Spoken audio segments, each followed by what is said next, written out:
Bonjour, nous sommes le lundi 7 mai 2018, vous écoutez Radio Campus Paris, il est 14h, c'est l'heure de la relève. Je voudrais être footballeur professionnel, styliste. Pilote d'avion de chasse pour m'engager dans l'armée et défendre la population et tout ça. Je voudrais devenir peintrice, chef cuisinier, chef de commerce, biologiste. La relève sur Radio Campus Paris. Tous les 15 jours, la relève, c'est une demi-heure pour découvrir de nouveaux talents. Aujourd'hui, si notre invité connaît la langue d'Arthur Miller, c'est malgré tout avec celle d'Edmond Rostand qu'il a été joué du côté de Broadway. Notre invité est notamment acteur.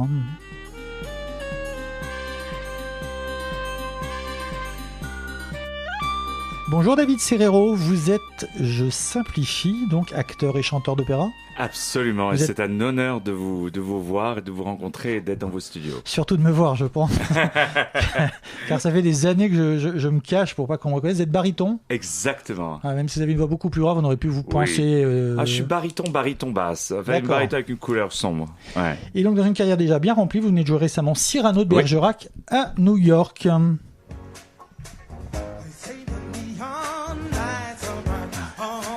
Bien joué.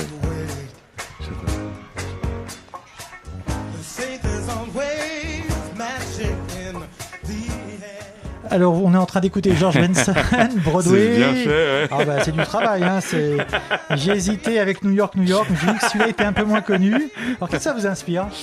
Ça m'inspire que tout est possible. Ça m'inspire que j'aime apporter mes origines, le théâtre français, la culture française, et que j'aime la partager partout. C'est ça qui est merveilleux dans ce métier. Quand on entend, on va le remettre un petit peu, allez. On est à Broadway là. On capte l'ambiance, il y a quelque chose. Ouais, il y a quelque chose. Il y a la chanson de New York, moi je trouve qu'il illustre très bien. Mais c'est vrai qu'il y a ce rythme, il y a quelque chose qui se passe, on a envie de faire des choses. Il y a ces théâtres qu'on voit dans lesquels on a envie d'entrer. On a envie de rentrer, on a envie de jouer, on a envie de conquérir, mais en même temps, je pense que quand on est français, on a cette qualité, c'est que on n'a pas peur d'oser. Et c'est la grandeur des Français, je pense. Vous vous souvenez de la première fois où vous êtes promené dans Broadway ?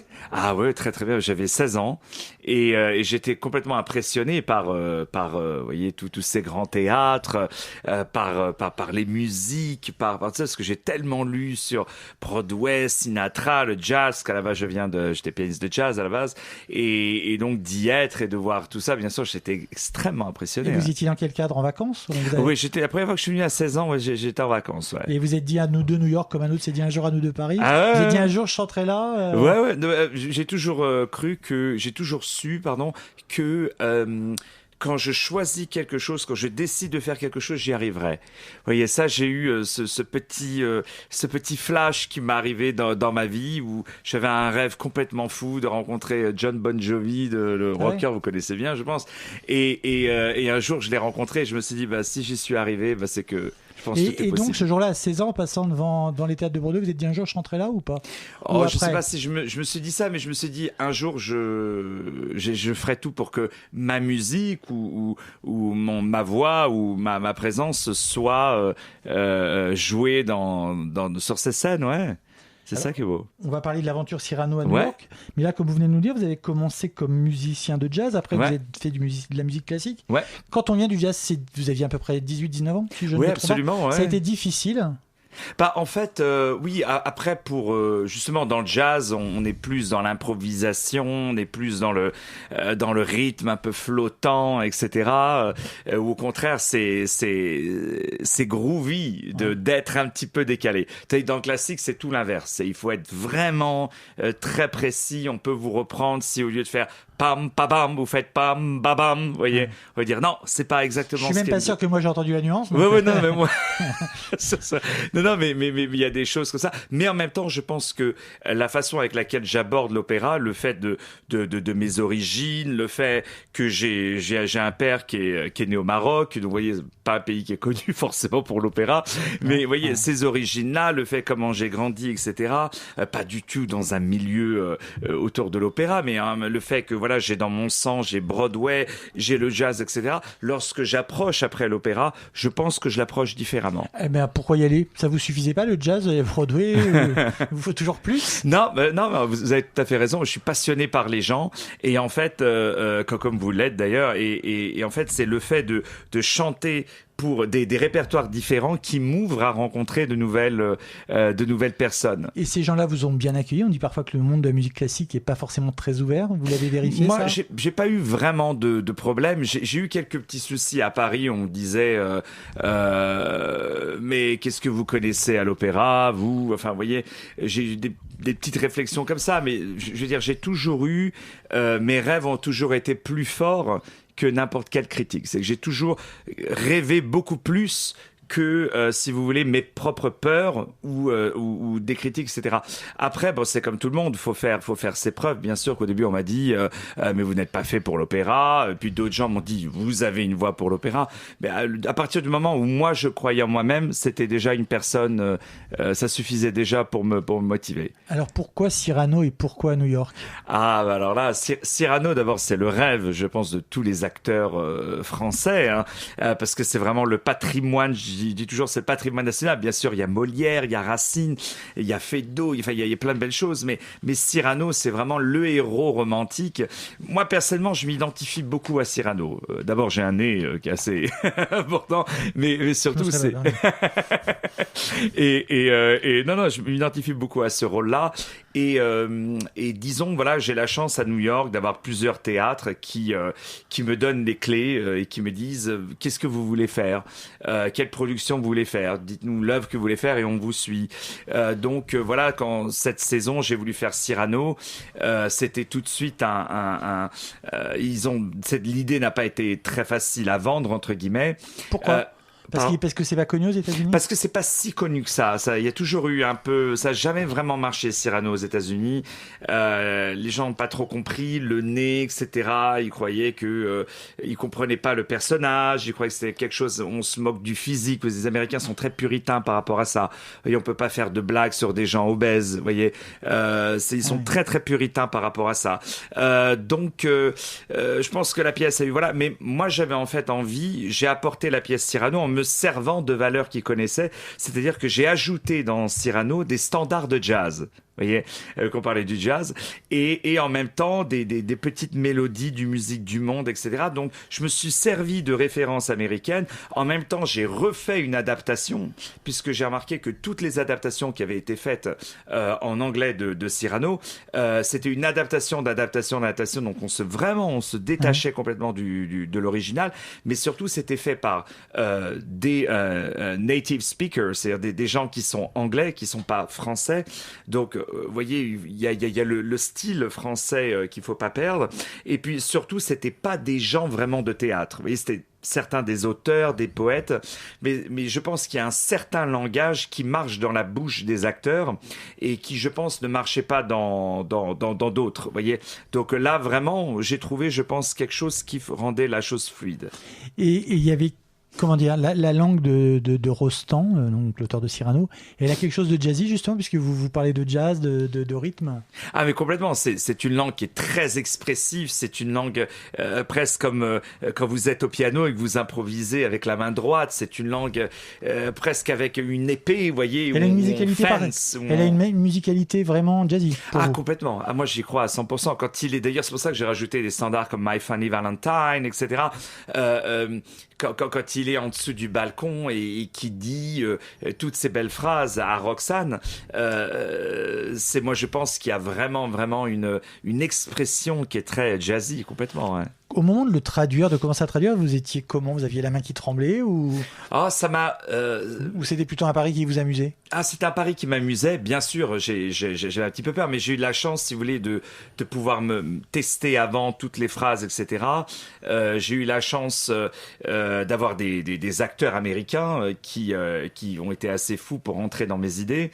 Et puis voilà, en même temps, j'ai vu que j'avais en tête. En fait, le plus dur, c'était pour moi, c'était de l'apprendre, en fait, parce que pas parce que je l'apprends en anglais, parce que je joue en anglais depuis presque une quinzaine d'années. J'ai joué Shylock du Marchand de Venise à New York, j'ai joué le rôle-titre de Othello de Shakespeare à New York, j'ai joué tout un tas de grands rôles du répertoire classique en anglais. Et puis je joue très régulièrement Shakespeare au Lincoln Center, donc j'ai l'habitude de tout ça. Mais c'était surtout parce que quand je récitais les vers de Cyrano, j'avais l'original français. Ah oui, donc en qui était dans la tête, permanence. qui était très très imprégné. On a tous, vous voyez, c'est un rock, c'est un cap. Vous voyez, on a tous. Et alors ça. en anglais, ça fait quoi? En anglais. On l'a pas préparé. Hein. Ouais, non, mais je t'en prie. I know, sir, you're way too simple. You could have said so many things by varying the tone. By example, aggressive. I, sir, if I had such a nose, I'd have it amputated on the spot. Descriptive. It's a rock. It's a cape. What do you mean it's a cape? It's a peninsula. Kindly, sir, do you love so much the birds that when they come to sing for you, you give them this nose to perch on? Dramatic. It's the Red Sea when it bleeds. Military. Points against cavalry. And finally, practical. We should put this nose in the lottery. For sure, this will be the big grand prize. Pour arriver à ça, il vous faut combien de temps? Oh, bah c'est de la répétition. En régie, ils ont adoré, hein, je tiens à le dire. Ah ouais, ils vous applaudissent. Hein. Ils sont debout presque. Je rappelle que c'est la version courte, très très courte, Oui, beaucoup bien plus sûr. longue. Mais Non, on entend le rythme. Hein. On l'entend. Ah oui, ça entend fait le très rythme de plaisir. la- Ça fait très plaisir. On entend le rythme de l'original. Ah ouais, mais c'est justement ça qu'il n'y avait pas dans toutes les traductions. C'est qu'on perdait vraiment le rythme. Et c'est pour ça que moi j'avais le rythme de Rostand en français. C'est ça que j'ai essayé de recréer. Même si j'ai pas voulu, on pouvait pas forcément, ça marchait pas trop en anglais, je trouve, de garder la rime. Comme il y a dans Cyrano. Je pense que la rime, c'est vraiment quelque chose de français. Vous voyez, à la fin, le nombre de pieds, etc. Donc voilà, je voulais pas m'enfermer dans cette rime, et je voulais vraiment exprimer la grandeur de ce personnage et de cette œuvre. Vous l'avez joué pendant combien de temps? Oh, on l'a joué pendant presque 2 semaines. D'accord. Et ce que je vais vous demander, c'est oui. Alors le metteur en scène, c'était vous? Vous avez trouvé quelqu'un? Non, c'est moi qui ai Vous mis l'avez en donc mis scène. en scène. Vous avez choisi les acteurs? J'ai choisi des acteurs et comme en général je fais tout un peu à 360 degrés quand je monte un spectacle, soit des fois je suis engagé juste en tant que metteur en scène, soit des fois je suis engagé juste en tant que producteur, soit bien sûr très souvent, le plus souvent en tant qu'acteur. Mais là vraiment j'ai voulu tout faire à 360 degrés, qui était la production qui est plus vraiment pour moi construire un spectacle plutôt que vraiment la mise en scène, etc. Donc bien sûr j'ai ajouté tous les costumes, etc. Et comme à chaque fois quand je monte un spectacle, je garde ma propre signature, c'est-à-dire un pied dans le classique et un pied ce que j'appelle dans le champagne. Vous voyez, c'est-à-dire que je prends un classique et dedans je rajoute du champagne. Alors des fois il y a un petit anachronisme par-ci par-là, des fois il y a un truc qu'on n'attend pas, etc. Par exemple quand j'avais fait le Marchand de Venise et qu'à la fin il y a une dispute entre l'amant et sa femme, vous voyez, entre Bassanio et Portia. J'ai mis en scène comme Jerry Springer, vous savez, dans les talk shows. Oui, mais tu m'as dit pour la bague, etc. Donc ça, les gens, ils ont adoré. C'est ça que j'aime. Ouais. Vous utilisez les textes et vous jouez avec. Voilà, parce qu'en fait, moi, je pense toujours que pour voir le pur classique, d'abord, ça existe depuis très longtemps. Et puis, deuxièmement, il y a des gens beaucoup plus gros que moi qui le font. Vous voyez, moi, par exemple, je peux pas lutter contre les productions du Lincoln Center où ils ont 15 millions de dollars par production. Dans l'opéra, je peux pas lutter contre le Metropolitan Opera. En France, je peux pas lutter contre la Comédie Française. Donc, forcément, moi j'ai toujours, on va pas au McDo pour manger des sushis, vous voyez. Donc si les gens ils viennent vers moi, j'essaye de leur apporter la chose qu'ils peuvent pas forcément trouver ailleurs. Et ce théâtre-là était souvent un théâtre de tréteau à l'origine, donc c'était aussi un théâtre populaire. Ah, ça fait plaisir ce que vous dites. Non, mais c'est vrai. Et pour moi, le théâtre, parfois, par exemple, Shakespeare, c'est devenu quelque chose de très intello, mais à l'origine, ça l'est pas. Exactement, ça fait plaisir ce que vous dites. Mais c'est vraiment, moi j'aime ce côté très populaire. J'aime le côté où l'acteur il change 3 fois de costume pour jouer un autre personnage. C'est pas des fois forcément une question de budget, mais c'est vraiment, des fois, c'est l'envie de voir l'acteur changer de chapeau, se retourner, revenir en tant que quelqu'un d'autre. Vous avez vu à Paris Edmond, la pièce de Michalak? Alors ça, je tiens à dire vraiment, je l'ai vu en septembre 2017 et c'était en plus à une époque où justement Cyrano, ma production Cyrano était un peu menacée parce que dans la salle où on l'a joué, il y avait une question, il y avait un nouveau directeur qui arrivait, qui voulait changer toute la programmation et bon, et je m'étais presque fait à l'idée que Cyrano devait partir. Et quand j'ai vu Edmond, j'étais tellement enthousiaste à l'idée. En plus, Alexis est un copain. Alors, Edmond, on précise juste, c'est l'histoire du making-of de Cyrano, ouais. Par Alexis Michalak, actuellement, qui est au théâtre, je sais plus où, à Paris. Ouais, au théâtre Palais Royal. Voilà. Palais Royal. Et donc, d'abord, j'embrasse l'équipe au passage. Et après, je me souviens, quand je suis sorti du théâtre, je suis monté dans ma voiture, j'ai appelé les États-Unis et je leur ai dit, écoutez, on va se battre, mais il faut que Cyrano existe. Je vous demande ça parce qu'en vous écoutant, justement, eux, ils font pratiquement que du changement à vue. C'est ça, génial. c'est le comédien, il tourne, il est quelqu'un d'autre. J'adore ça. Ouais, non, mais c'est formidable ce qu'il a fait, Alexis. C'est extraordinaire. À New York, vous aviez un public américain ou finalement français? C'est la communauté française qui Alors, vous voit. j'ai 90% que des Américains. Ouais, j'ai très peu. J'ai bien sûr une communauté française qui vient. J'ai eu la chance d'avoir les médias francophones là-bas qui ont aussi soutenu. Mais c'est vrai que c'est pratiquement 90% d'Américains. Ce que je me félicite d'un côté parce que c'est vrai que c'est beau de leur apporter cette culture et surtout qui entre guillemets qui mordent à l'hameçon, qui croquent les biscuits comme on dit, pour justement venir dans ces spectacles. Et quand à la fin on termine avec des standing ovations et qu'on voit les Américains qui sont habitués justement à cette qualité de Broadway, etc., quand on les voit se lever, les larmes aux yeux, disant que c'était un des plus beaux spectacles qu'ils ont vus, moi je trouve c'est très gratifiant.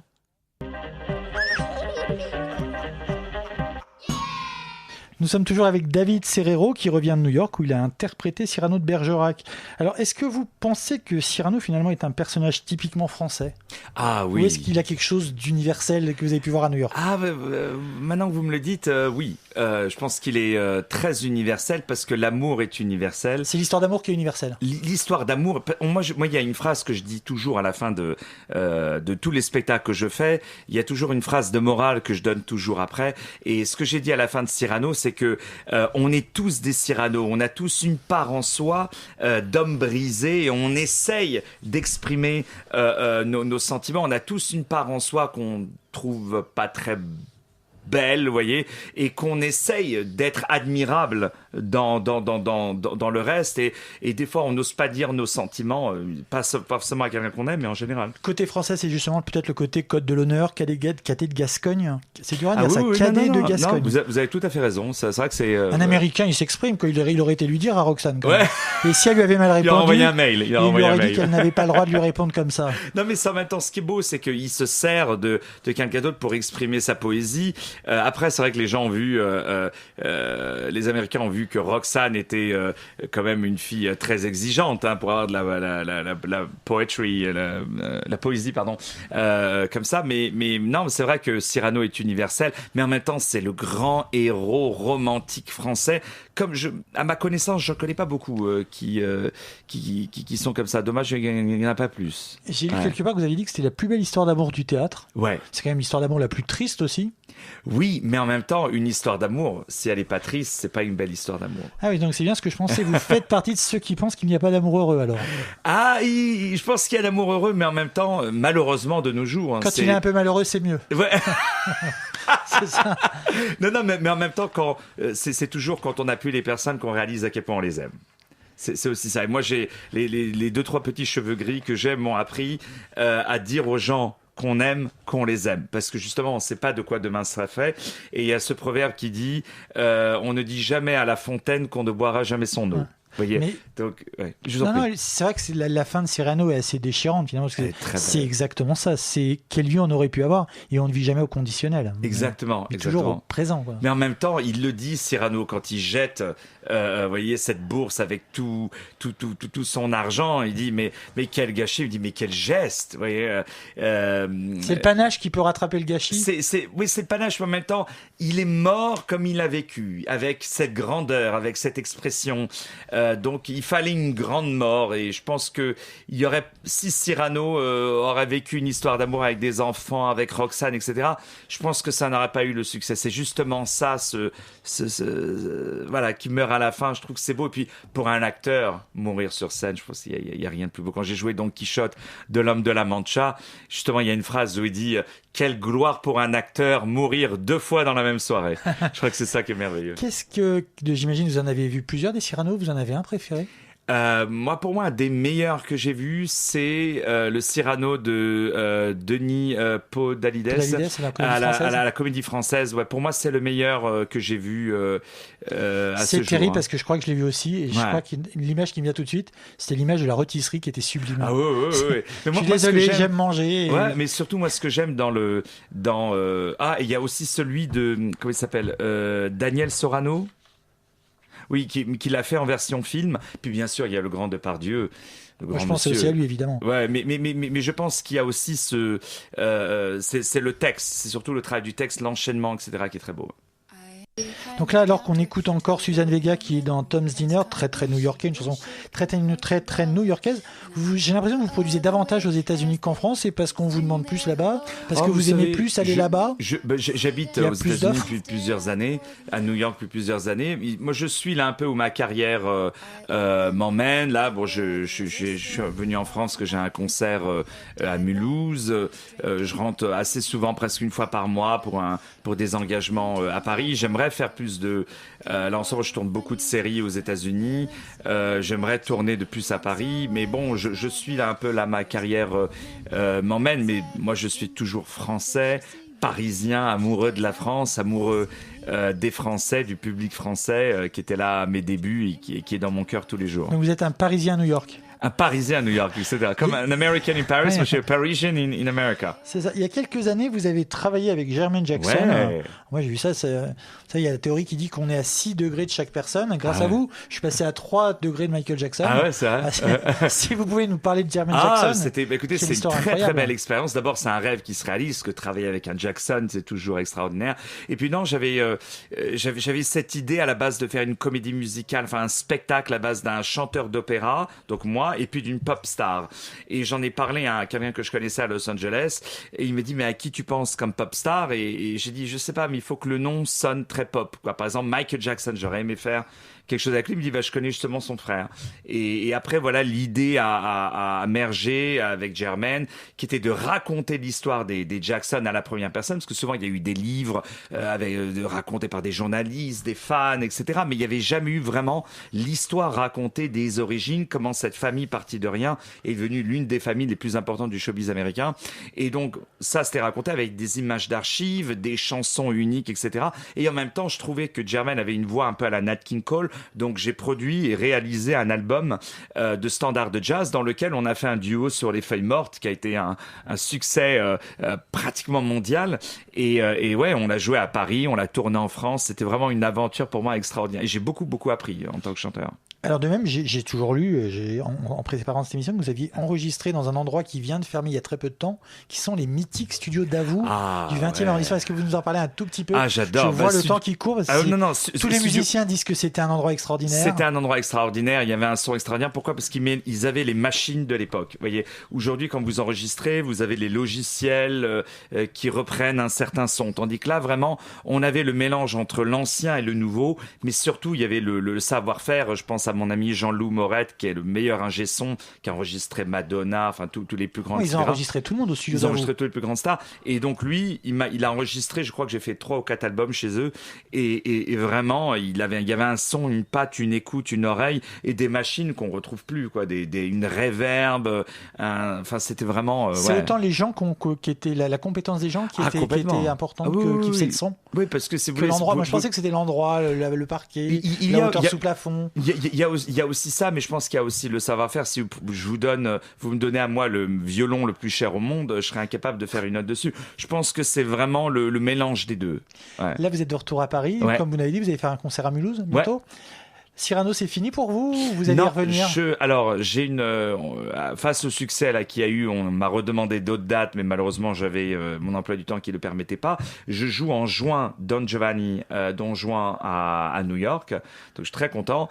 Et alors, j'ai une possibilité de refaire Cyrano en août à New York, et une autre possibilité de le refaire pour cette fois beaucoup plus longtemps, presque 3 mois, la saison prochaine à New York. Et est-ce que ça vous amuserait de le faire en anglais à Paris?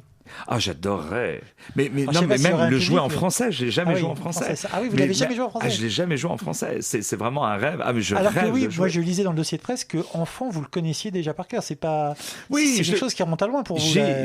En fait, moi, je l'avais appris quand j'avais des cours de théâtre avec une prof de français au collège. Je crois que j'étais en 6e ou un truc comme ça. Et ouais, c'est comme ça que j'ai découvert Cyrano. Mais en fait, Cyrano, je l'ai jamais vraiment appris. Vous voyez, il était en moi.